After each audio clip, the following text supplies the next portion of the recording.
Selamat malam Bapak Ibu dan saudara-saudara yang ada di rumah.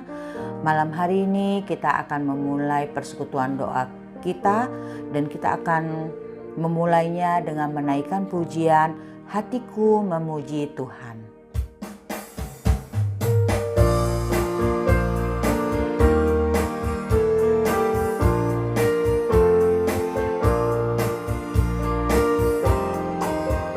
Hatiku memuji Tuhan, memuji nama Yesus. Ku merasakan kasih-Nya, ku puji namanya. Ku puji Tuhan Yesus penebus.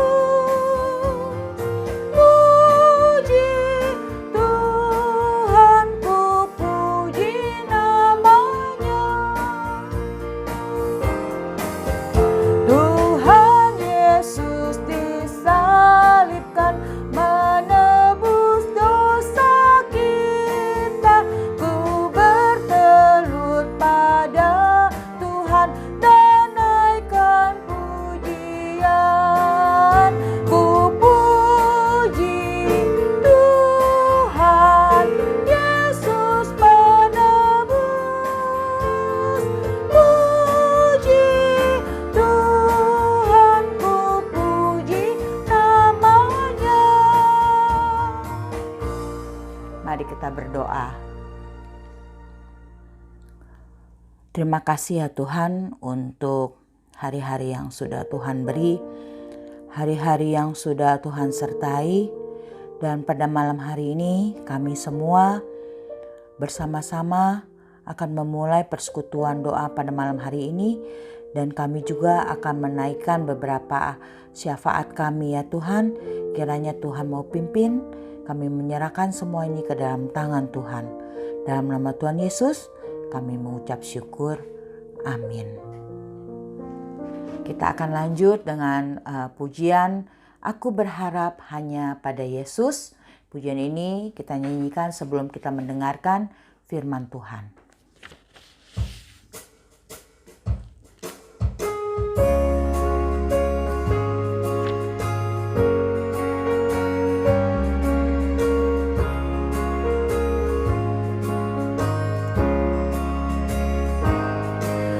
Aku berharap hanya pada Yesus yang mati untuk dosaku. Ia memimpin jalanku selalu. Aku berharap padanya. Pada Yesusku berharap. Ia juru selamatku, penghiburanku hanya padanya. Aku berharap padanya. Ia beserta denganku selalu dan angkat bila ku jatuh. Dalam susah berat ingat pada Tuhan. Aku berharap padanya. Pada Yesusku berharap. Ia juru selamatku, penghiburanku hanya padanya. Aku berharap padanya. Shalom para sahabat dimanapun berada dan tentunya di rumah masing-masing. Kita bersyukur pada saat ini kita dapat bersekutu dan juga merenungi sebagian firman Tuhan. Mari kita berdoa sebelum kita mendengarkan perenungan firman Tuhan. Kita tundukkan kepala. Bapa di surga, terima kasih untuk saat ini. Kami boleh bersekutu bersama, kami boleh memuji, memuliakan nama Tuhan. Dan sebentar kami juga akan merenungi sebagian firman-Mu. Biarlah Tuhan yang memberkati, untuk boleh menjadi berkat bagi kami sekalian, dan nama-Mu dimuliakan. Terima kasih Bapa di surga, di dalam nama Tuhan Yesus kami berdoa dan ucap syukur. Amin. Ya Bapak Ibu Saudara, sahabat sekalian, pada malam ini kita telah sampai pada seri perenungan kitab Ayub. Kita akan merenungi dari kitab Ayub kedua, ayatnya yang ke-11 sampai 13. Saya akan baca untuk kita sekalian, Bapak Ibu Saudara, para sahabat bisa membaca dari layar di samping kanan ini. Ayub 2 ayat 11 sampai 13. Ketika ketiga sahabat Ayub mendengar kabar tentang segala malapetaka yang menimpa dia, maka datanglah mereka dari tempatnya masing-masing, yakni Elifas orang Teman, dan Bildad orang Suah, serta Jofar orang Naama. Mereka bersepakat untuk mengucapkan bela sungkawa kepadanya dan menghibur dia. Ketika mereka memandang dari jauh, mereka tidak mengenalnya lagi. Lalu menangislah mereka dengan suara nyaring. Mereka mengoyak jubahnya dan menaburkan debu di kepala terhadap langit. Lalu mereka duduk bersama-sama dia di tanah selama 7 hari 7 malam. Seorang pun tidak mengucapkan sepatah kata kepadanya, karena mereka melihat bahwa sangat berat penderitaannya. Demikian firman Tuhan. Terpujilah Tuhan untuk firman-Nya. Dan berbahagialah kita yang boleh mendengar firman Tuhan, merenungkannya, menyimpannya, serta melakukannya dalam kehidupan kita hari lepas hari. Sahabat sekalian, dikala kita berada di dalam suatu pergumulan hidup, di dalam suatu penderitaan, ataupun ketika kita mendapatkan masalah, tentu kita merasa ada rasa sedih, ada rasa duka, mungkin takut, khawatir, ada rasa cemas, dan juga mungkin ada perasaan putus asa. Dan di saat-saat seperti itulah kita biasanya sangat membutuhkan seorang teman ataupun sahabat ataupun orang-orang yang dimana kita bisa mencurahkan isi hati kita ingin mungkin meminta nasihat dan untuk berbagi rasa dengan seseorang yang kita butuhkan, dan kebanyakan itu adalah sahabat yang kita butuhkan untuk kita berbagi rasa itu. Dan mungkin ketika kita mencurahkan isi hati kita curhat kepada sahabat kita, mungkin masalah kita belum tentu selesai atau terselesaikan.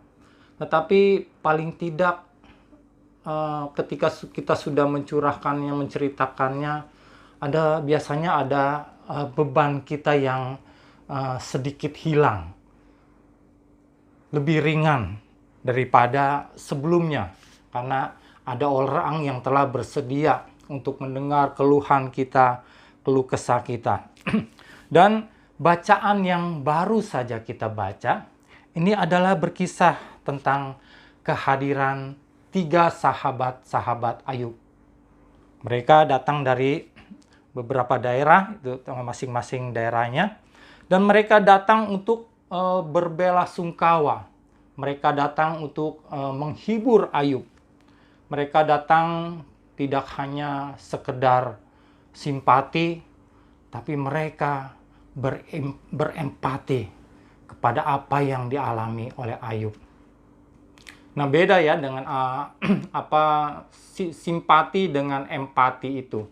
Kalau simpati itu adalah suatu rasa sekedar prihatin, Contohnya kalau misalkan ada teman kita atau saudara atau kerabat yang anggota keluarga yang meninggal, lalu kita ucapkan mungkin by WA atau ucapan langsung, atau mungkin di WA group, turut berduka cita ya, semoga Tuhan menghiburkan. Atau mungkin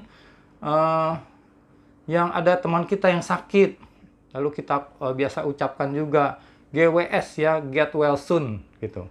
Dan itu sering kita ucapkan begitu kita mendengar langsung di WA group ataupun mendengar langsung gitu. Dan itu sekedar kita memang menyatakan suatu rasa keprihatinan kita. Berbeda dengan empati.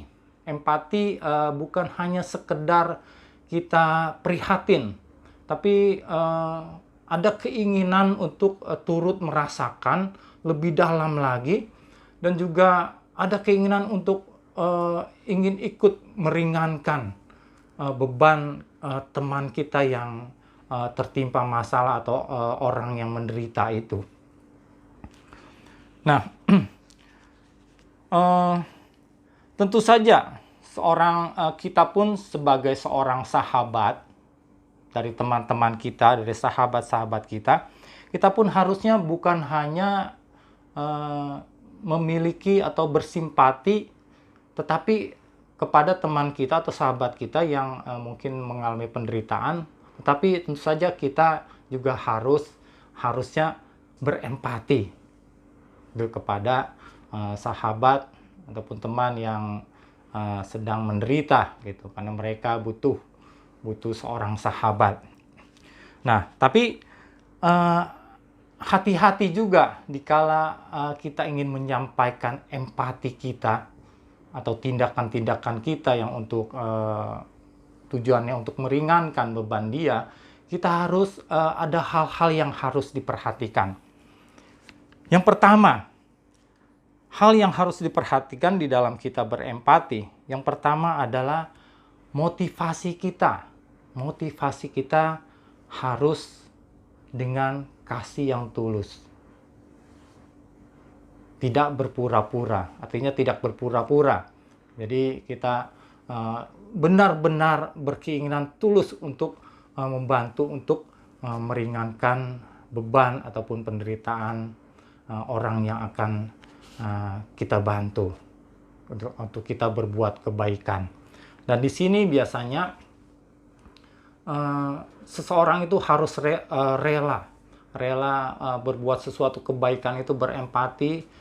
Dia pasti ada resikonya biasanya kita akan mungkin kehilangan waktu, harus menyediakan waktu, mungkin juga resiko perasaan, atau membantu dalam hal tenaga, atau bahkan mungkin uang gitu, atau dana.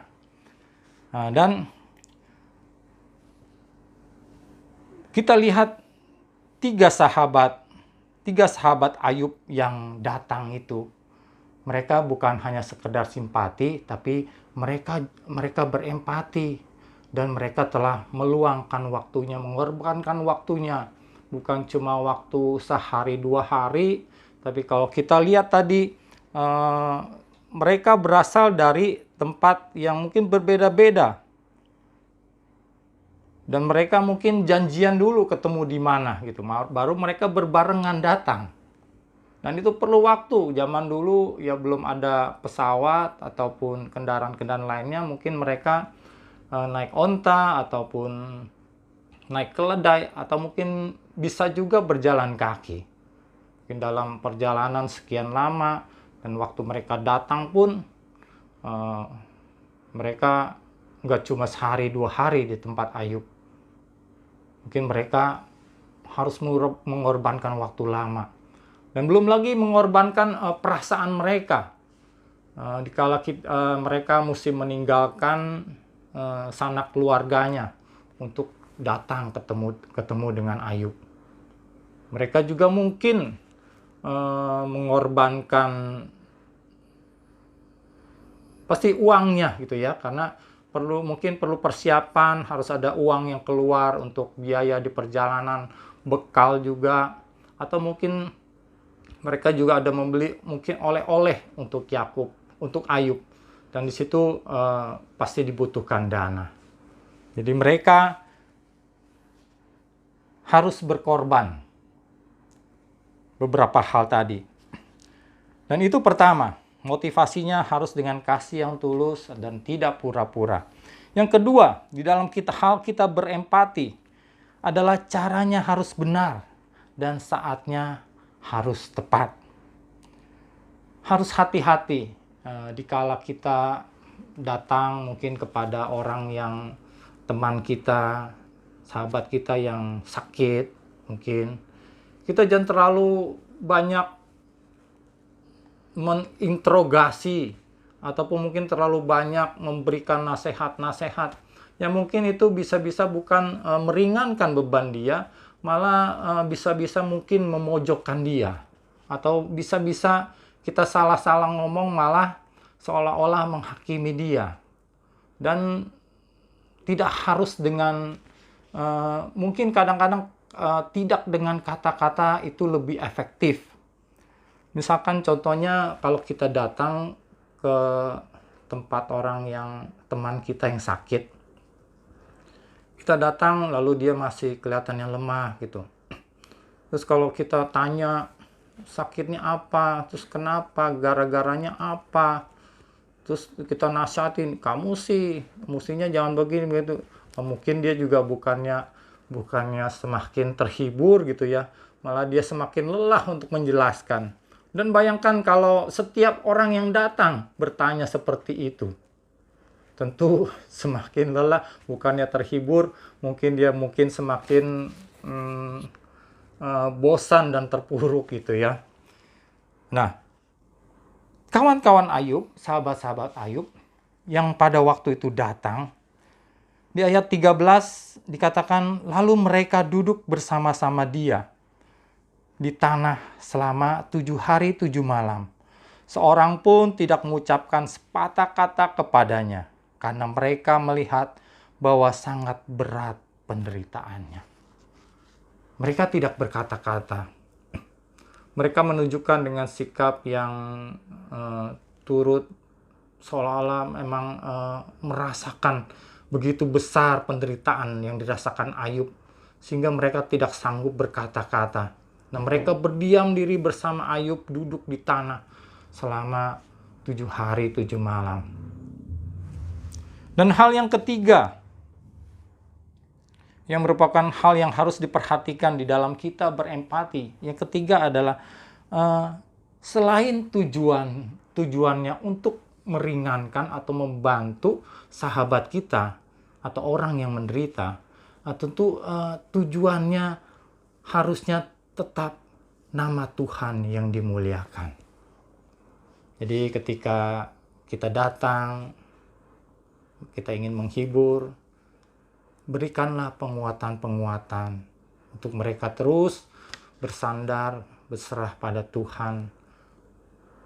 Doakan atau ajak untuk berdoa bersama ataupun bersama keluarga agar dia terus mengandalkan Tuhan, berserah dan berharap pada Tuhan, dan nama Tuhan dimuliakan.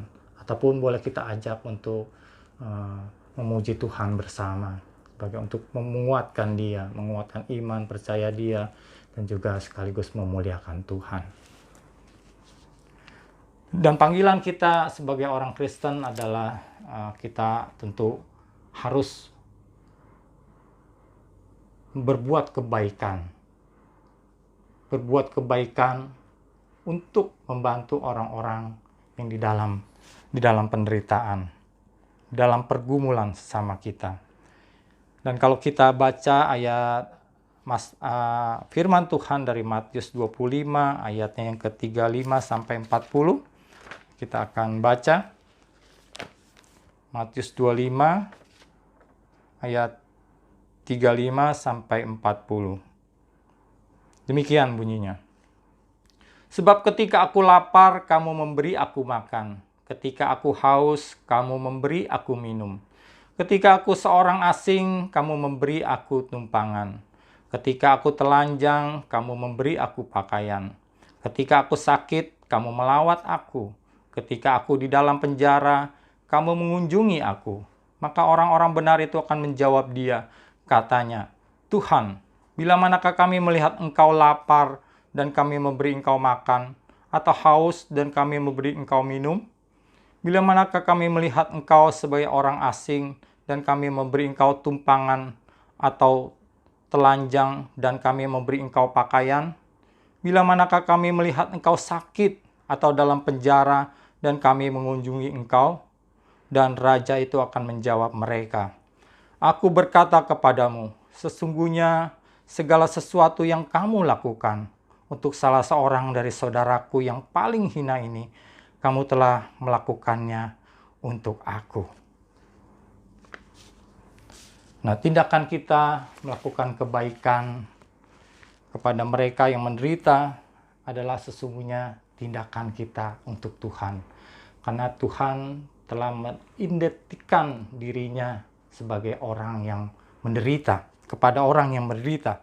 Dan Tuhan Yesus telah mencontohkan selama dia ada di dunia, dia peduli, dia memberi makan mereka yang lapar, dia berbelas kasihan, dia menghibur yang berduka, dia menyembuhkan yang sakit.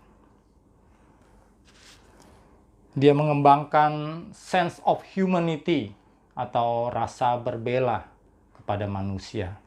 Dan jika itu dilakukan Tuhan Yesus, seharusnya itu juga yang kita lakukan kepada sesama kita.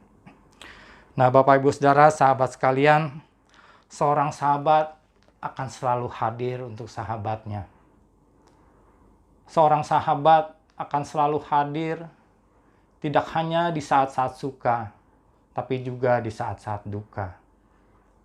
Dan seorang sahabat adalah seorang yang diandalkan oleh sahabatnya. Dan seorang sahabat adalah orang yang selalu tersenyum dan selalu bersinar untuk sahabatnya. Cermin dari sahabat yang sejati adalah Tuhan kita, Yesus Kristus. Dan biarlah kita boleh terus belajar untuk boleh serupa, semakin serupa seperti Tuhan. Tuhan Yesus memberkati. Bapak Ibu Saudara, sahabat sekalian, kita akan menaikkan syafaat kita. Ada 3 pokok doa yang akan kita naikkan, tapi sebelumnya kita naikkan pujian Yesus Sahabat Sejati, bait yang pertama.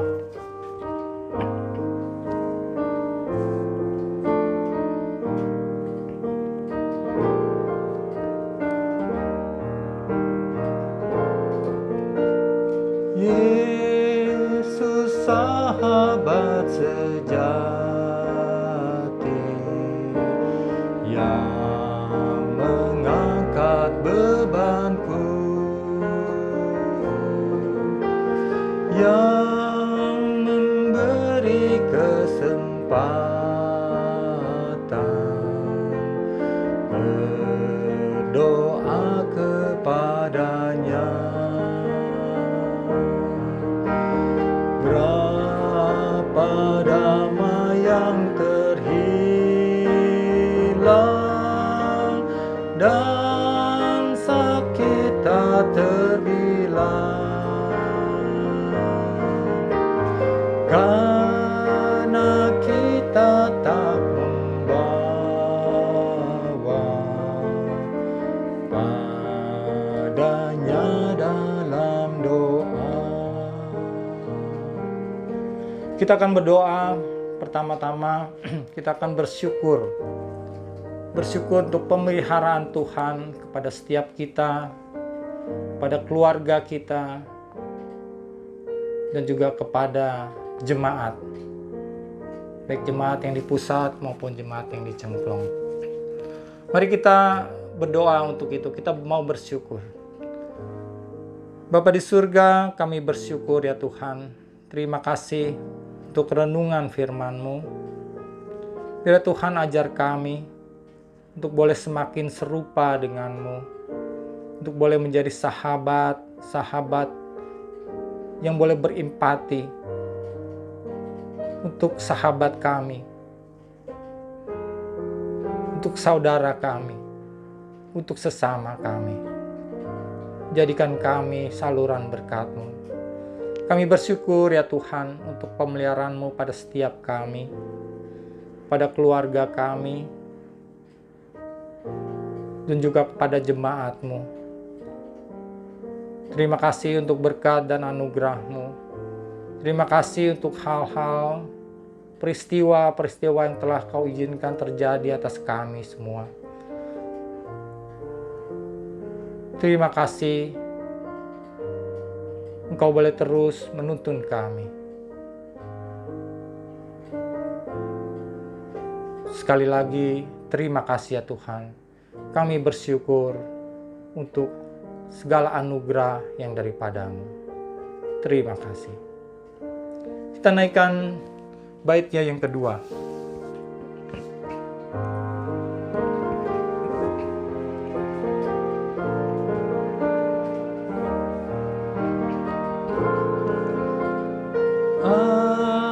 Adakah pencobaanmu?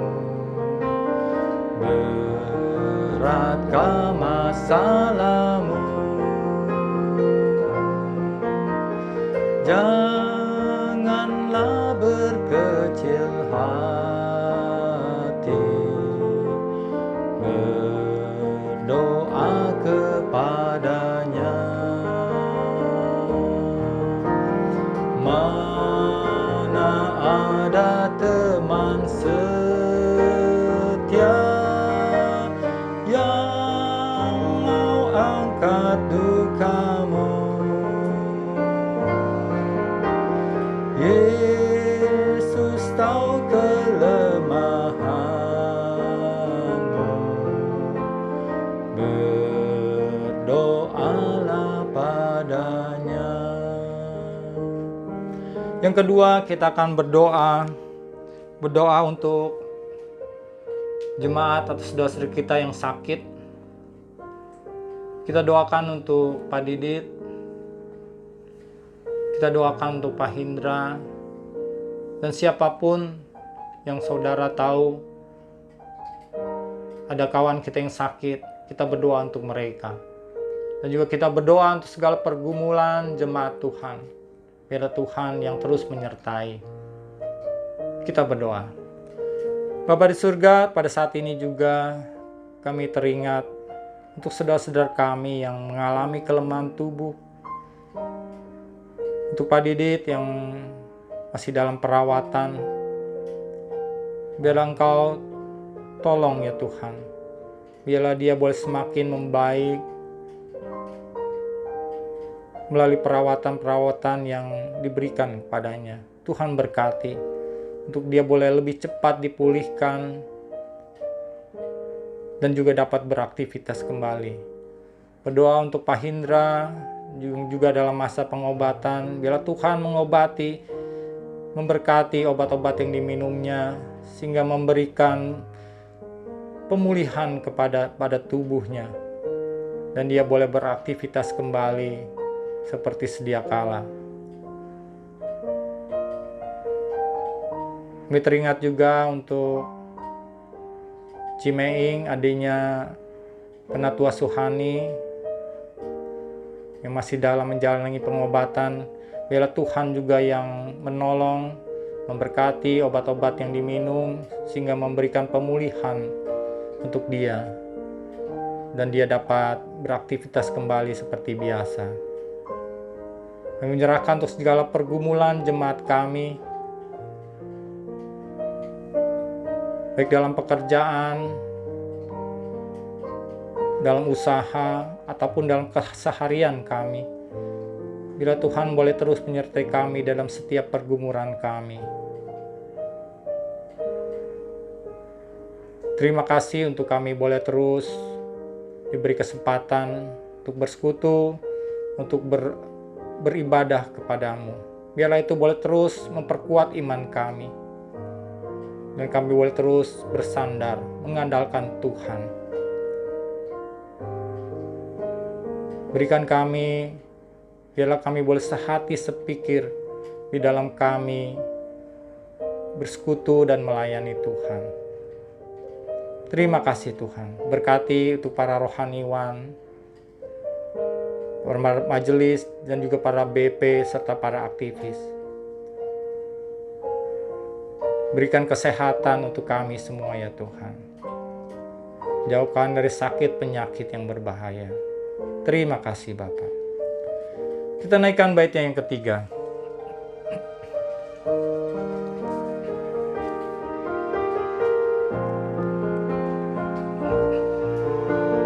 Saat lemah tak berdaya,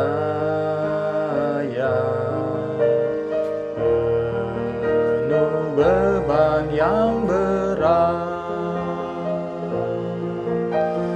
datanglah kepada Yesus, bawalah semua beban.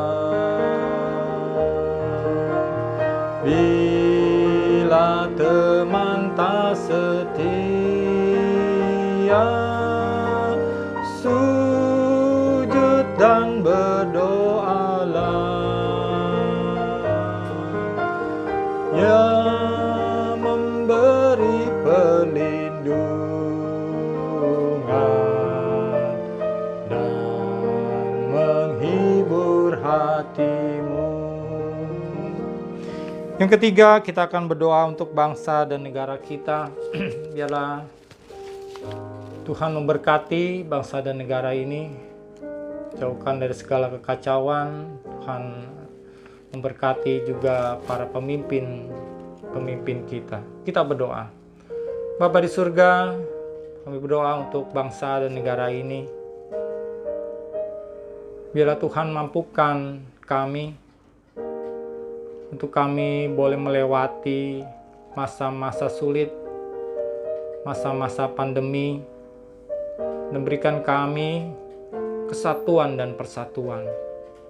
Jauhkan bangsa dan negara ini dari segala kekacauan, dari maksud-maksud orang yang ingin mengacaukan atau berbuat tidak baik. Berkati pemerintahan kami, Pak Jokowi berserta jajaran pemerintahannya, biarlah boleh memimpin dengan hikmat yang daripadamu. Tuhan memberkati mereka. Terima kasih Bapa dalam surga. Inilah seru dan doa kami. Kami naikkan dalam nama Tuhan kami, Juru Selamat kami,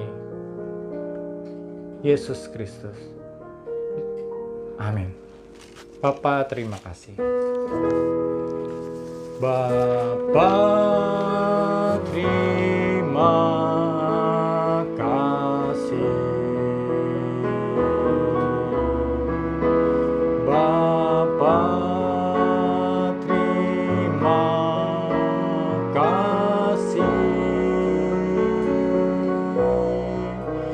Bapa di dalam surga, puji terima kasih. Amin.